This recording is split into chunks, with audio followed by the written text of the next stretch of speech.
Price விடுகாடு. கர்த்தருக்கு ஸ்தோத்திரம். விசுவாசத்தினாலே ஈசாக்கு வருங்காரியங்களை குறித்து யாக்கோபையும் ஏசாவையும் ஆசீர்வதித்தார் என்று எபிரேயர் 11:20 நாம் வாசிக்கிறோம்ல.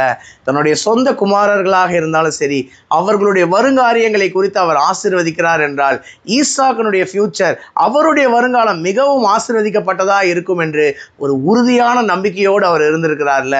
நம்முடைய ஃபியூச்சர், நம்முடைய வருங்காலத்தை குறித்த உங்களுடைய எண்ணம் என்ன? உன்னதமான கர்த்தரை நீ தாபரமாக கொண்டிருக்கிறாய், ஆகையால் வாதை உன் கூடாரத்தை அணுகாது, பொல்லாப்பு உனக்கு நேரிடாது, கர்த்தர் உன்னை எல்லா தீங்குக்கும் விலக்கி காப்பார், நீதிமானுக்கோ ஒரு கேடும் வராது என்று பல வாக்குத்தத்தங்கள் இருந்தாலும் அந்த வாக்குத்தத்தங்கள் எல்லாம் தேவன் எனக்காக தந்திருக்கிறார் என்று நாம் விசுவாசத்தோடு நம்முடைய வாழ்க்கையில் தொடருவோம். பஞ்ச காலத்திலும் ஈசாக்க பாருங்களேன், அவர் விதை விதைத்த போது 100 மடங்கு பலன் அடைந்தார். ஆதியாகமம் 26:13 வாசிக்கிறோம். அவர் வர வர விருத்தி அடைந்தார் என்று பார்க்கிறோம்ல. நாமும் ஈசாக்கை போல விசுவாசத்தில் விருத்தி அடைவோம். தேவன் நம்முடைய வாழ்க்கையில் பெரிய காரியங்களை செய்வார். என்னுடைய வாயின் வார்த்தை, என்னுடைய இருதயத்தின் தியானங்கள் கர்த்தருக்கு முன்பாக பிரதியா இருக்கட்டும். கர்த்தருக்கு சித்தமான இன்னொரு வீடியோ பதிவில் நாம் சந்திப்போம். God bless you all. Thank you so much.